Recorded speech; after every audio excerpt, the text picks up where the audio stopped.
parole qui va être annoncée. Je pense que tu as une parole pour nous. Je pense, Seigneur, je crois que tu as une parole pour nous. Oh, j'ai besoin de l'assistance du Saint-Esprit. Seigneur, ce n'est pas des discours persuasifs de la sagesse, une démonstration d'esprit et de puissance. Dans le nom de Jésus. Amen. Alléluia. Alors je vais ouvrir mon iPad. Je vais vous parler ce matin d'un thème qui est le thème de récolter. Et nous allons essayer de nous arrêter quelques instants sur ce beau thème, c'est est-ce que nous voulons récolter. Et récolter, vous savez, c'est ce qui arrive souvent vers la fin. C'est la moisson. Mais tout ce qui est avant, parfois, on ne se rend pas compte que tout ce qui est avant, c'est long, c'est fatigant, c'est éreintant. Tout ce qui se passe avant, c'est parfois des difficultés, c'est l'hiver, c'est pas très valorisant, c'est pas très enchantant, c'est pas terrible comme et la récolte, la moisson, ben ça c'est la joie, c'est l'été, c'est formidable. Et nous aimerions tous aller directement à la moisson, n'est-ce pas? Si on pouvait, on irait directement. La moisson, c'est le mois de juillet, vous savez. J'ai fait les vendanges, moi, c'est formidable les vendanges. J'étais avec des Espagnols qui venaient du sud de l'Italie. C'était le soir, on était devant le feu de camp avec la guitare. Et allez, c'est parti, on faisait des choses, on chantait des chants en espagnol et tout. C'était formidable. C'était la joie, il faisait beau, c'était dans le milieu de la France. Oui, mais j'ai habité dans un lieu où il y avait de la vigne et le vigneron, je le voyais parfois en plein hiver alors qu'il faisait 0, il faisait froid, il y avait du vent parce que là où j'étais dans les Corbières, il y a souvent du vent et je le voyais en train de tailler ses vignes, en train de sortir à 5 heures du matin. C'était difficile. Et mes amis, mais si le vigneron n'avait pas fait ça, on n'aurait pas eu de chant de guitare autour du feu de camp. Et vous savez, nous on s'arrête sur deux choses, on veut semer et puis tout de suite récolter. Mais là aussi, ça ne fonctionne pas comme ça. Vous êtes d'accord ? On nous a appris quand on était petit, dans la classe où j'étais, quand j'étais petit, je m'en souviendrai toute ma vie, on mettait des haricots dans du coton imbibé d'eau. Vous vous souvenez de ça ? Qui s'en souvient ? Allez, dites-moi. Ouais, ah, c'était formidable. Moi, j'ai un bon souvenir de ça. Pourquoi ? Parce qu'on mettait un haricot et là, on disait, il va se passer quelque chose. Mais nous, on était enfants. Et le lendemain, on arrivait, on regardait le coton et on se dit, ça y est, ça va pousser. Il n'y avait rien. Et là, on était déçus déjà dès le premier jour. Le deuxième jour, il ne se passait rien. Le troisième, et là, au bout de quelques jours, on allait voir la maîtresse en disant, mais votre truc, ça ne marche pas. La maîtresse, elle savait. Elle dit, si. Mais par contre, il se passait une chose aussi. Il y a certains, ils avaient mis le haricot dans le coton, et puis après, ils ne s'en occupaient plus. Alors que la maîtresse, on a dit, il faut mettre de l'eau, il faut le mettre au soleil, il ne faut pas le mettre près de la fenêtre quand il gèle, etc. Et celui qui acceptait de faire ces choses, à un moment donné, après beaucoup de patience, et la patience, ce n'est pas une vertu qu'ont les enfants en général, c'est pour ça que plus vous allez vieillir avec le Seigneur, plus vous allez être patient. C'est pour ça que la Bible nous parle que les épreuves de la vie nous enseignent la patience. Quand on est jeune, on est impatient. Et parfois, on peut être plus vieux qu'un enfant et quand même impatient. On peut même être âgé et être impatient. Parce que vous savez qu'être âgé dans le Seigneur, c'est être mûr. Et on peut être mûr et avoir un jeune âge. Le tout, c'est de savoir que lorsqu'on prend soin de ce petit haricot, à un moment donné, il se passe une chose incroyable, c'est qu'il y a un morceau de verre qui sort du coton. C'est juste une petite brindille de rien du tout. Et là, c'est déjà la joie. Amen. Et je crois que Dieu, des fois, nous donne aussi des petits signes pour dire « Réjouis-toi, la moisson va arriver ». Mais ce n'est pas encore fini. Vous le savez que ce n'est pas encore la fin. Nous, souvent, les enfants, on s'arrête là. Il y a un peu de verre, et puis souvent, le haricot, il finit tout sec. On le jette, et puis c'est terminé. Mais quand j'ai grandi, mon père a planté des haricots. Qui a déjà planté des haricots dans un jardin ? Là, il y a déjà beaucoup moins, hein ? Mais mon père, lui, ne plantait pas des haricots pour avoir un morceau de verre qui pousse et qui se dit « Ouais, c'est super ». D'ailleurs, il ne le plantait pas dans le coton, plantait dans la terre. Mais tout ce qu'il fallait faire avant avec la terre, tout ce qu'il fallait faire quand on semait et tout ce qu'il fallait faire après, c'était beaucoup de travail. Et ensuite, quand ça poussait, mon père n'était toujours pas satisfait. Pourquoi ? Parce que ce n'était pas d'avoir du verre qui est important, c'est avoir du fruit. Et il fallait encore patienter.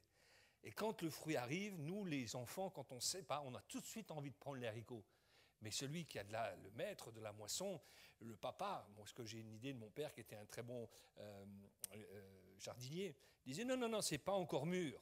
Ah mais il y a des haricots dedans. Oui, mais c'est pas encore tout à fait. Il faut encore attendre. Qu'est-ce qu'on n'aime pas attendre. Mais arrive un jour, il vient, il casse une cosse et il regarde à l'intérieur, il dit c'est bon, c'est le moment de récolter. Et là, quand on arrive dans la cuisine et qu'on met tous ces cosses de haricots remplies, puis qu'après, avec la maman, là, souvent, c'était la maman qui prenait le relais, on cassait ça, c'était aussi un moment de joie. Je ne sais pas si quelqu'un a des souvenirs, quand on se met au soleil, comme ça, avec la maman, et qu'on a les cosses de haricots remplies, et qu'on commence à trier les haricots. C'est beau, hein? C'est formidable. Mes amis, voilà, je vous ai dit tout ça pour vous dire qu'il y a un moment pour la récolte. Mais avant cela, il y a des obstacles qui peuvent nous amener à nous décourager ou à laisser tomber. Marc chapitre 4, verset 1er.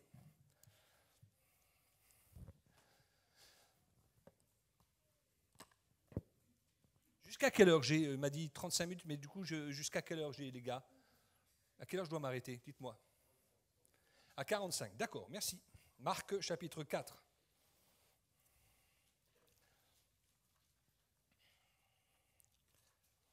Verset 1er. Vous savez que le texte de la bonne semence, du semeur qui sortit pour semer, dans 3 évangiles. On va lire dans Marc, mais je vais peut-être prendre quelques passages aussi dans Matthieu ou dans Luc. Marc chapitre 4, verset 1er. Jésus se mit à nouveau à enseigner au bord de la mer.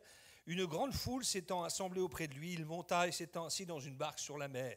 Toute la foule était à terre sur le rivage. Il enseigna beaucoup de choses en paraboles et il leur dit dans son enseignement, écoutez. J'aime bien, Jésus commence par dire, écoutez. Vous savez qu'on peut entendre, mais pas écouter. Écouter, c'est s'appliquer à soi-même. Vous savez, ne croyez pas qu'après 30 ans de vie chrétienne, on n'a pas besoin d'entendre Dieu nous dire, tu as besoin d'écouter. Je peux vous dire qu'il y a des chrétiens, parfois dans les églises, ils ont 40 ans, mais ils ont encore des choses dans leur vie, des traits de caractère, ils ont encore des choses qui n'ont pas été sanctifiées ou du moins travaillées par Dieu. Et nous avons besoin que le Seigneur nous dise, écoute, je veux encore t'apprendre. Amen. Un semeur sortit pour semer, comme il semait, une partie de la semence tomba le long du chemin, les oiseaux vinrent et la mangèrent. Une autre partie tomba dans un endroit pierreux, où il n'avait pas beaucoup de terre. Elle leva aussitôt parce qu'elle ne trouva pas un sol profond. Mais quand le soleil parut, elle fut brûlée et sécha, faute de racines. Une autre partie tomba parmi les épines. Les épines montèrent et l'étouffèrent, elle ne donna point de fruit. Une autre partie tomba dans la bonne terre, elle donna du fruit qui montait, croissait, elle rapporta 30, 60 et 100 pour un. Puis il dit que celui qui a des oreilles pour entendre, entende. Amen.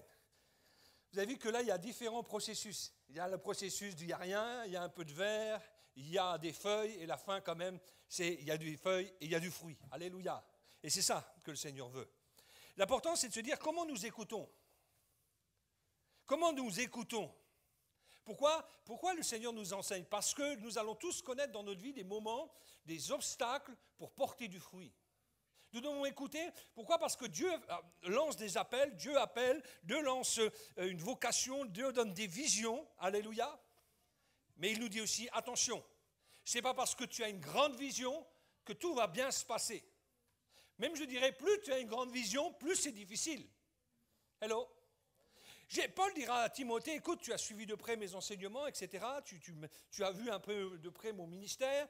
Et il dit, celui qui veut vivre pieusement en Jésus-Christ sera persécuté. Et si tu veux semer un grand champ avec beaucoup de choses, le diable aussi enverra ses anges pour semer la zizanie. J'ai horreur de ça. Mais je ne peux pas faire autrement. Les épreuves sont aussi là dans ma vie. Et je dois les affronter. J'ai horreur. Des fois, on voudrait être tranquille. Combien de fois je suis triste quand j'étais en Alsace cette semaine, je suis triste quand je passe devant des maisons. Je veux dire pourquoi, elles sont magnifiques. Je vois le mari en train de couper son herbe. Tout est beau, tout est propre. Mais j'ai une tristesse en disant, voilà, toute leur vie est là. Leur objectif, c'est de vivre tranquille, en retraite, dans un coin, de recevoir les petits-enfants un petit peu, mais pas trop. Pas trop être dérangés. Mais la fin de tout ça, c'est le tombe. Voyez-vous? Et on peut aussi, en tant que chrétien, dire peut-être tranquille quand même. Pourquoi? Parce que j'ai compris que si je suis Jésus, je risque d'avoir des problèmes. Mais c'est un choix à faire. Répondre à l'appel de Dieu. Alléluia. Gloire à Dieu. Et les terrains qui sont ici, ce sont nos cœurs. Pas simplement nos cœurs, notre façon de penser et notre façon de vivre. Parce que quand il est parlé de soucis de la vie, c'est tout ce que nous laissons dans notre vie. C'est pour ça que récolter dépend de plusieurs choses. La semence est bonne, n'est-ce pas? Dieu envoie son soleil et sa pluie. Alléluia. Dieu envoie des ministères. Dieu vous donne une église. Dieu donne même des dons spirituels. Il fait tout cela. Alléluia. Sa parole, il la veille sur elle et elle traverse les siècles. Et pourtant, il y a un domaine, c'est mon cœur et ma vie. Comment je gère mon cœur, mes pensées, comment je gère ma vie, qui vont déterminer si j'aurai une récolte. Et là, je vais vous dire quelque chose. Dieu ne va pas vous imposer les choses par la force. Vous savez que quand Dieu fait des promesses, il n'empêche pas aussi les ennemis de venir et d'essayer de confronter ces promesses. Dieu simplement dit, fais-moi confiance. Quand il dit aux espions, vous allez conquérir, ben, il y avait des ennemis. Il ne les a pas enlevés avant. Ils étaient toujours là. Des villes terribles, des murailles. Mais Dieu nous disait à son peuple, fais-moi confiance. Amen. Fais-moi confiance.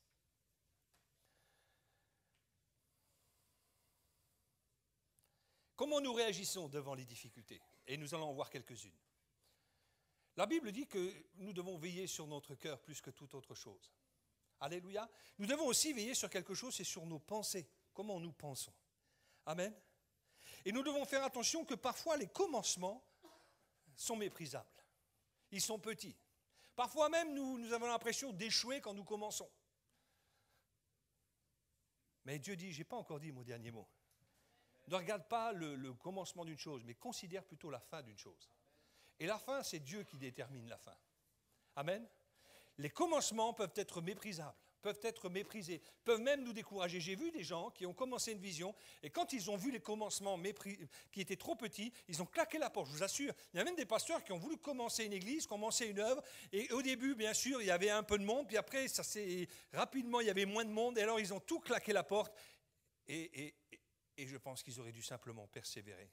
Vous savez, ouvrir une église, commencer une nouvelle œuvre, aller dans des sentiers, aller dans des endroits pour défricher, aller là où personne n'a allé, ne vous attendez pas à ce qu'on vous attende les bras ouverts, à ce que vous ayez tout de suite des résultats et tout de suite des fruits. Souvent, c'est le contraire.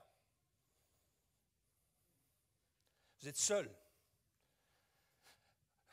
Vous êtes seul avec la parole de Dieu. Pas vraiment seul, je crois aussi quand même, parce qu'il y a souvent des gens qui sont à côté de vous pour vous encourager. Lorsque j'ai commencé la vision Oasis Move, c'était super, et puis on est passé par des moments difficiles. Mais Dieu a toujours envoyé des gens que je ne connaissais pas, qui ne me connaissaient pas.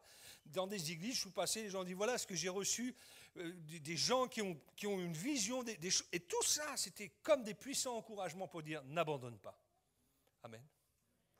Je fais une différence entre un entêté qui ne veut pas changer, parce que je pense que Dieu a des choses encore à nous dire après qu'il nous ait donné une grande vision, et puis celui qui persévère, qui reste attaché au Seigneur. Alléluia, jusqu'à la fin.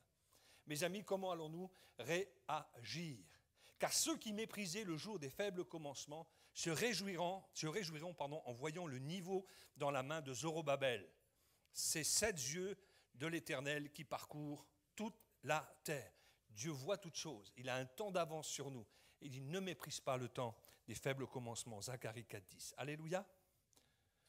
Lorsque Élisée voit le roi, il lui dit, vas-y, tu as des flèches, tu as un arc, tu as une porte ouverte. Il s'est arrêté trop vite. Il aurait pu aller jusque toutes les flèches qui étaient là. Parfois, nous, on commence bien la première, la deuxième, la troisième, et on s'arrête. Dieu dit, va jusqu'au bout. Amen. Nous avons besoin d'entendre ça. Lorsqu'il parle à celui qui avait, le maître qui avait remis des talents à ses serviteurs, celui qui n'avait rien fait, le maître dit, il te fallait. Je t'avais donné quelque chose de bon, mais il fallait te mettre en action. Amen. Il te fallait persévérer. Il te fallait prendre même des risques. Amen. Pour que quand je vienne, je puisse récolter. Alléluia. Vous savez que quand on plante une semence ou quand on plante un arbre, il faut s'en occuper. Vous avez remarqué que dans le jardin d'Éden, Dieu a mis l'homme dans le jardin d'Éden. Qu'est-ce qu'il lui a demandé de faire? De s'occuper du jardin. Pourtant, il nous est dit à la création, Dieu avait créé les arbres, le soleil, la pluie, et les arbres avec leurs semences, n'est-ce pas? Mais pourtant, il dit à l'homme, j'ai créé tout ça, mais tu as un rôle particulier. Tu ne pourras pas faire croître. Parce que la puissance de la vie, c'est moi. Mais toi, tu vas t'en occuper. Et Paul reprend ça dans le Nouveau Testament en disant, Apollos, moi j'ai planté, et Apollos a arrosé. Mais c'est Dieu qui a fait croître. Hello? Ça veut dire une chose, c'est dire que la croissance, le miracle de la vie, vous ne pouvez rien y faire. Mais par contre, planter, arroser, s'occuper, vous pouvez faire quelque chose. Et il y a beaucoup de gens qui, justement, derrière, se cachant derrière parfois quelque chose de très, très spirituel, disent, Dieu fera tout, Dieu connaît toutes choses. Non. Dieu, quand il te parle, il dit, toi, prends soin de ton champ. Prends soin de ta vigne. Prends soin de ton figuier, parce que si tu prends soin de ton figuier, tu vas en manger. Tu en mangeras les fruits. Et Paul dit à Timothée, comprends ce que je dis, Timothée, c'est le laboureur qui peine, qui récolte les fruits. Pourtant, mes amis, quand un laboureur prend la semence et la met dans la terre, qu'il veille ou qu'il dorme, la semence, elle pousse tout seul. Comme quoi Dieu veut faire alliance avec nous. Hello? Dieu veut faire alliance avec nous. En gros, lui, il fait les 3/4 du boulot. On est peut-être d'accord, même peut-être 99%. Allez, on va dire ça. Mais dis moins les 1%, fais-le. Occupe-toi-en. Travaille, peine. Tu récolteras les fruits. Alléluia. Gloire à Dieu. C'est ce que nous devons faire lorsque nous recevons un appel. Il y a souvent des moyens, il y a souvent beaucoup d'obstacles. Il y a de la patience, il y a de la persévérance, il y a des pleurs, il y a parfois des arrêts. Lorsqu'on regarde on voit la construction de la muraille du temps de Néhémie et Esdras, il y avait de l'enthousiasme, n'est-ce pas? Il y avait de la volonté, mais il y a eu aussi des coups d'arrêt. Il y a eu des moments de découragement. Il y a eu des moments d'attaque, d'intimidation. Il y a eu des moments où, comme si Dieu attendait. Mais Dieu n'a jamais arrêté d'agir. Écoutez-moi bien, ils ont fini par bâtir, construire et être vainqueurs. Alléluia. Ne pensez jamais qu'un temps où on est arrêté ou un temps où le diable met toutes ses forces dans la bataille, que c'est fini. C'est juste un moment où il faut tenir ferme sur ses positions. Alléluia. Il faut rester en place. Ne quitte pas ta place. Alléluia. La première semence est semée le long du chemin. Pourquoi le long du chemin? Parce que je pense qu'un semeur qui est sorti pour semer ne jette pas sur la terre, ne jette pas sur le chemin. Moi, je pensais au début, quand je disais ça comme ça rapidement, que le semeur est sorti, une partie de la semence tomba sur le chemin. Non, c'est le long du chemin. Pourquoi? Parce qu'un semeur, je me suis dit, mais un semeur, il ne va pas jeter de la semence sur la terre. Mais avec le vent, quand il jette dans la bonne terre, il y a toujours une partie qui va sur le long du chemin. Vous avez remarqué? Le long du chemin. Mais le long du chemin, c'est dur, ça ne prend pas. Le long du chemin, ça ne fonctionne pas. Souvent, il y a des gens, ils sont entre les deux. Vous savez, ils ne sont pas vraiment contre, ils ne sont pas vraiment pour, ils ne sont pas vraiment engagés, ils ne sont pas vraiment opposés, ils sont tièdes. Mais du coup, ils ne sont pas riches. Ils sont tièdes, timorés, un coup oui, un coup non. Le Seigneur dit, je veux que tu sois froid ou bouillant. Il faudrait mieux que tu sois chaud ou mieux que tu sois froid, au moment que ta position est claire. Il y a des gens qui ne sont jamais contre vous, ils ne sont jamais contre les projets de Dieu, mais ils ne sont jamais vraiment. Et parfois, mes amis, c'est décourageant.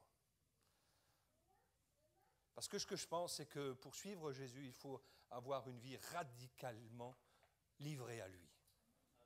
Après, chacun a un appel différent. Moi, je suis appelé à être pasteur à plein temps. Tout le monde ne sera pas pasteur, n'est-ce pas? Mais je pense qu'il faut être radical avec le Seigneur. Je te suivrai partout où tu iras. Je suis un disciple. Excusez-moi, mais le mot disciple dans le Nouveau Testament, quand Jésus appelait les disciples, il n'a jamais dit, il y a les apôtres qui donnent toute leur vie, et puis les disciples à moitié. Il dit, c'est lui qui va être mon disciple s'il ne renonce pas à tout ce qu'il est, à tout ce qu'il possède, s'il n'est pas prêt à haïr son père, sa mère, tout ça, s'il n'est pas prêt à ça, il ne peut pas être mon disciple. Il n'est pas parlé d'apôtre, il est parlé de disciple. Est-ce que quelqu'un se risque à dire amen? Alléluia. mes amis, nous sommes amenés à suivre Jésus pleinement. Gloire à Dieu. Je vais passer sur ce premier passage. Le deuxième passage, c'est des endroits pierreux, où il y a des pierres et des cailloux. Alors c'est un endroit où il y a beaucoup d'enthousiasme. La Bible dit que lorsque Jésus explique cette parabole, il dit c'est ceux qui reçoivent la parole avec beaucoup de joie. Et vous savez qu'il y a un truc incroyable, c'est que quand Dieu donne une vision, un appel, il y a beaucoup d'enthousiasme au début. C'est près comme un starter, c'est un peu comme un feu de cheminée. C'est une belle flamme là avec de la cagette, ça prend vite feu, ça enflamme le bois, mais ce n'est pas le feu de cheminée. Vous avez remarqué que moi j'aimais bien la cagette quand je faisais, parce que mes parents étaient à la campagne, et puis dans le midi on faisait souvent des barbecues. La cagette c'est formidable. Qui est à table de la cagette? Moi j'aime la cagette, parce qu'au moins on ne met pas de cochonnerie avec du pétrole dedans. La cagette c'est un morceau de papier journal, une flamme, et la cagette c'est super. Avez-vous déjà essayé de cuire des merguez ou même une côte de porc avec de la cagette? Ça ne fonctionne pas. Hello? La cagette, c'est bon pour le début, mais ce n'est pas fait pour faire des braises. Mes amis, j'ai remarqué qu'au début, quand on a une vision, quand l'Église a une vision, des enthousiastes, il y en a. Mais j'ai appris une chose, après presque 25 ans de ministère, maintenant déjà, c'est que je ne suis pas du tout enthousiasmé par les gens enthousiastes. J'ai une méfiance. J'ai dit, c'est bien, mais... Quand on me dit, quand tu as un nouveau projet que je lançais dans l'église, si j'avais 20 personnes, je disais, ça, les 20 personnes, c'est ce qu'on va commencer avec 20 personnes, mais je prophétise que dans 6 mois, on ne sera plus que 5. Et vous savez ce qui se passait 6 mois après, on n'était plus que 5. Pourquoi? Parce que l'enthousiasme, il y a beaucoup de gens qui sont enthousiastes au début, puis on les perd rapidement en route. Moi, ce que je me dis, c'est, on est 20, bon, ben alors on peut compter sur 5 personnes, si on veut faire un travail à long terme. Alors bien sûr, quand on va faire un repas la semaine prochaine, on amène des nourritures, tout ça. Mais même là, vous faites une annonce en disant, qui lève la main, qui amène? Vous avez 30 personnes et le pasteur, le dimanche après, il regarde et il dit, mais on n'est plus que 22. C'est normal. Mais mes amis, l'enthousiasme, attention, ça peut être une drogue. Comme le coup de foudre. Vous savez, il y a des gens qui sont toujours à la recherche du coup de foudre. Vous pouvez avoir rencontré votre époux, votre épouse sur un coup de foudre. Il n'y a pas de souci, ce n'est pas un péché d'avoir un coup de foudre. Mais vous allez vite vous rendre compte que le coup de foudre, c'est comme la cagette. OK? On ne peut pas faire un bon feu de cheminée avec. De temps en temps, j'avoue que pour qu'un bon feu de cheminée fonctionne, il faut s'en occuper. Vous êtes d'accord aussi avec ça? Et quand il faut mettre un peu de vent, il faut mettre des choses, il faut aérer pour que le feu redémarre. Amen. Mais on ne peut pas se dire, je vais rester à la cagette, sinon ça ne marchera pas. Dans la vie chrétienne, comme dans le couple, parfois il y a des moments où c'est l'enthousiasme du début, mais après, il faut faire un bon feu de cheminée. Et parfois, la cagette, si on est à la recherche, on risque d'être déçu. L'enthousiasme du début peut être dangereux. Mes amis, pour accomplir une vision, un appel ou une œuvre, Dieu demande de l'entretenir, de l'attendre, de la repasser sur son cœur, d'en prendre soin. Il y a l'épreuve, il y a la persécution, il y a l'opposition. Mais nous devons aller plus loin que juste l'enthousiasme du début. Ils montent très vite, mais ils n'ont pas de racines. Dès qu'il y a les premiers rayons de soleil, dès qu'il y a les premières difficultés, ils abandonnent. Est-ce que vous connaissez des chrétiens comme ça? Est-ce que vous êtes un chrétien ou une chrétienne comme ça? Je peux vous annoncer qu'on l'a tous plus ou moins été à un moment donné de notre vie, n'est-ce pas? Amen. L'Éternel m'adressa la parole et dit, écris la prophétie, grave-la sur des tables, afin qu'on la lise couramment. J'aimerais vous dire une chose, quand Dieu vous donne un appel, une vision, est-ce que ça vous arrive, d'abord je pose une question, est-ce qu'il vous arrive d'avoir une vision, un appel, une direction de Dieu précise dans votre vie? Est-ce que vous a déjà arrivé? Est-ce que ça vous arrive encore? Est-ce que ça vous arrive d'avoir des promesses concernant votre propre existence? Amen. Est-ce que ça vous arrive d'avoir des promesses pour cette assemblée? Ouais. Qu'est-ce qu'il faut faire? Il faut la lire couramment. Il faut parfois repasser dans son cœur quand on pleure, quand c'est difficile, quand on voit que finalement on a l'impression que ça ne marche pas. Il faut se souvenir que Dieu n'est pas une girouette. Souvenez-vous ceci, Dieu ne change pas d'avis tous les 4 matins. Hello? Dieu ne change pas d'avis tous les 4 matins. S'il vous a parlé, écris-la, et puis qu'on la lise couramment. Car c'est une prophétie dont le temps est déjà fixé. Ce n'est pas toi qui vas fixer le temps de la prophétie. Ce n'est pas toi qui vas fixer le temps de la moisson. Ce n'est pas toi qui vas fixer le temps où elle va arriver à son terme. C'est Dieu. Et vous savez quoi? Je veux dire une chose. Souvent, lorsque Dieu nous donne une vision, un appel, il ne nous dit pas quand il y a son terme. Il ne nous dit pas. Il nous dit simplement, avance, fais-moi confiance. Je te dirai les choses au fur et à mesure du temps. Alléluia. Et c'est là où il faut persévérer. Elle marche vers son terme. Et elle ne mentira pas. Si elle tarde, qu'est-ce qu'il faut faire? Est-ce que ça vous est arrivé d'avoir des prophéties, d'avoir une promesse, d'avoir une vision qui tarde? Je pense que ça arrive tout le temps. Ce n'est même pas une question que je devrais poser aux chrétiens. C'est une question que j'affirme, c'est toujours comme ça. Ça tarde toujours. Qu'est-ce que la Bible dit? Attends-la. Ne démissionne pas, attends-la. Car elle s'accomplira certainement. Habakkuk, chapitre 2, verset 2 et suivant. Une autre terre, une autre façon, c'est les épines. Ils poussent, mais il n'y a pas de fruits. Ils sont toujours là, mais ça n'avance pas. Je pense parfois que lorsque Dieu nous donne une vision, un appel, il y a une des choses que le diable vient faire aussi, que le monde fait, c'est qu'il vient essayer de nous distraire. De nous distraire. Je crois en soi qu'il faut s'occuper de sa famille, qu'il faut aller gagner de l'argent, mais je crois une chose, c'est que parfois nous sommes distraits de la vocation que Dieu nous a adressée. Lorsque j'étais dans la cuisine, j'étais dans la restauration, le Seigneur m'avait ouvert une porte extraordinaire. Je travaillais au centre d'études nucléaires à Saclay. Je travaillais dans le club direction, c'était super. J'avais des horaires de bureau, j'avais le week-end pour moi tout seul. Je ne gagnais pas des 100 et des 1000 parce qu'en travaillant dans ce genre de lieu, on ne gagne pas aussi bien que quand on travaille dans un restaurant classique avec des horaires pas possibles. Mais moi, ça me permettait d'aller à l'église. Alléluia! Et un jour, on est venu me voir en disant, Bertrand, est-ce que tu veux un mardi par mois et un dimanche par mois pouvoir aller à l'église, pouvoir travailler en plus, et ça va te faire une sacrée augmentation sur ton salaire. Et en effet, j'en avais un peu besoin parce que je suis comme la plupart des gens, un peu de mal à finir mes fins de mois, n'est-ce pas? Et on se dit que plus on en a, mieux ça irait. Mais je pense que plus on en a, plus on dépense. Enfin, ça, je fais une parenthèse. Et lorsque j'ai réfléchi à ça, j'ai prié, j'ai dit, Seigneur, voilà, c'est super. En plus, les gens sont venus me voir, dire, waouh, ils t'ont proposé ça. Ouais, vraiment, c'est exceptionnel. Ils ne le posent pas après à tout le monde. Et là, presque flatté, ah bon, je suis quelqu'un de bien. Et puis j'ai prié, et puis je me suis dit, mais le mardi, moi, c'est la réunion de prière.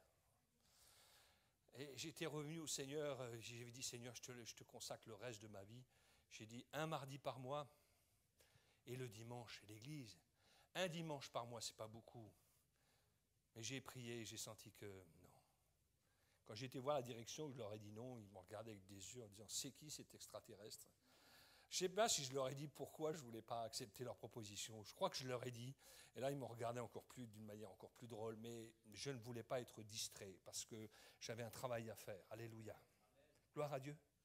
Nous ne devons pas être distraits dans la vocation qu'elle Dieu nous a donnée. Il y a des gens, parce qu'elle tarde la prophétie, ils s'occupent, ils sont là occupés à plein de choses. Et le jour où Dieu leur dit maintenant, ça serait bien que, ils disent, ah non, mais on est fatigué là, on n'a plus le temps là. Ah puis finalement, j'ai ça à faire, non, je ne pourrais pas vous aider. J'ai eu des gens, moi, ils se sont dit, ah pasteur, votre projet, il est super, machin. Ouais, on est en train de le mettre en place. Ouais, ça, du temps à passer, c'est plus long que prévu. Et quand vous allez le voir, ah bah non, je ne peux plus là, frère, là. Je suis en train de refaire ma véranda. J'ai un deuxième boulot parce que travailler plus pour gagner plus. Non, mais là, je ne peux plus. Là. Et là, vous êtes là. Mais pourtant, frère, tu t'es engagé. Ouais, mais tu sais, moi, je suis fatigué. Et puis, je pense que ça ne va pas marcher. Et puis, on est défaitistes. Et puis, on est fatigué. Et puis, les soucis de la vie. Ah, mais trop de soucis, puis ma femme, qu'est-ce qu'elle va dire, tout ça. Nous, les week-ends, maintenant, on va à l'église, puis après, on profite de prendre notre voiture et on va se reposer parce que le lundi, il faut repartir à 100 000 à l'heure. Alors, votre projet, pasteur, j'avais dit oui au début, mais là, maintenant, ça ne nous arrive pas, ça. Mes amis, quand on reçoit une vision, il y a un vrai combat spirituel à mener pour dire, Seigneur, tu m'as parlé, je ne veux pas laisser tomber. Alléluia. Je ne veux pas plaire au monde et plaire à Dieu en même temps. Il faut choisir à qui vous voulez plaire. J'aimerais vous dire, plus vous allez plaire à Dieu, plus vous risquez de déplaire au monde. Mais ça n'a aucune espèce d'importance. Voyez plus loin que le bout de votre nez. Voyez plus loin que cette vie terrestre. Alléluia. L'important, c'est que vous accomplissiez les promesses de Dieu. Parfois, vos parents vous poussent. Les gens viennent. Mon père voulait m'offrir un restaurant. Il voulait me donner tout son argent. Et moi, je lui dis non, je ne vais pas faire ça parce que je suis appelé à servir Dieu. Quoi, servir Dieu, m'a-t-il dit, pour être dépendre des autres. Tu vas être un pasteur à la solde des gens et tout. Mon père, c'est pour lui, ça passait pas. Mais je l'ai aimé, je l'ai regardé, je lui ai fait, même si tu n'es pas d'accord. Et puis j'ai une autre nouvelle, je me marie avec une noire. Alors là, ce jour-là, je crois que je l'ai achevé. Pendant 10 ans, il ne m'a pas parlé. Pendant 10 ans, il ne nous a pas parlé. Et au bout de 10 ans, il est revenu repentant. Il est venu nous demander pardon, mon épouse et mes enfants, qui aujourd'hui, papy, c'est quelque chose dans la famille. J'aimerais vous dire qu'il y a des moments où et si on avait essayé de plaire à mon père, je n'aurais pas vu la bénédiction 10 ans après. Il faut juste choisir son camp. Et quand c'est difficile, il ne faut pas laisser autre chose que la vision que Dieu vous a donnée. Je termine en disant la bonne terre, c'est la terre qui est bonne et honnête. La différence du bon, c'est méchant. Et quand il parle au mauvais serviteur, il dit « Oh, méchant serviteur !» C'est quoi quelqu'un de méchant? C'est quelqu'un qui est toujours en train de pinailler, en train de dire « ça ne va pas aller », qui décourage tout le monde. Qui est, quand vous leur dites, quand vous lui demandez quelque chose, ils ont toujours une excuse. Quelqu'un de bon, c'est quelqu'un qui dit « j'ai 80 ans », comme Caleb, il dit « mais je suis toujours prêt à monter contre ces géants et on va gagner, et on va y arriver. » Amen. Amen. Gloire à Dieu. Ça ne dépend pas de l'âge, ça dépend de ce que vous avez dans votre tête. Moi, si je ne fais pas attention, je suis découragé parfois, je suis défaitiste, je suis sarcastique. Ça vous est jamais arrivé d'être sarcastique? Mais Dieu dit, fais attention à ton cœur, je t'ai donné des promesses, ce n'est pas des paroles en l'air. Amen, veille sur cette prophétie, lis-la, encourage mon âme, bénis l'Éternel, alléluia. Et ne sois pas méchant, paresseux, mais courageux, alléluia. La bonne terre, celle qui est honnête. Littéralement, dans le grec, on pourrait traduire par propre. Celle qui est débarrassée. Seigneur, je me débarrasse des blessures du passé. Je me débarrasse des déceptions. Je me débarrasse des défaites. Je me débarrasse des contretemps. Parce que finalement, tout ça, ça a été aussi nécessaire pour arriver là où j'en suis. Croyez-moi, j'ai vécu des moments où j'ai pleuré dans le ministère. Mais regardez un moment, avec le peu de recul que j'ai aujourd'hui maintenant, j'ai dit, Seigneur, c'était nécessaire. Mais j'ai remarqué que la prophétie de Dieu s'accomplit toujours. Mais même arrivé, parfois, de laisser tomber une prophétie, et des années après, je me retrouve dans la situation, et d'un seul coup, je dis, ouais, mais c'est ce que Dieu m'avait dit il y a 10 ans. Oh, wow, je suis là, je ne pensais pas. Et parfois, c'est Dieu qui me dit, alors, ah Seigneur, pardonne-moi, je n'avais pas vu.